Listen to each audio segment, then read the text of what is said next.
In today's tutorial, I'm going to show you how to make your text size appear smaller on your Dell laptop, tablet, or desktop computer. So this should hopefully be a pretty straightforward process here, guys. And without further ado, let's go ahead and jump straight into it. So all you have to do is open up the search menu and type in settings. Best result, you come back with settings. Go ahead and open that up. On the left panel, select accessibility. And then on the right side underneath vision, select where it says text size. You can drag this text size bar to the right to make it appear larger or smaller by dragging to the left, and then you would select apply to confirm, and then that should be able to adjust your text size appropriately.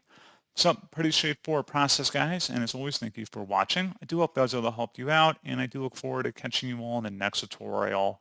Goodbye.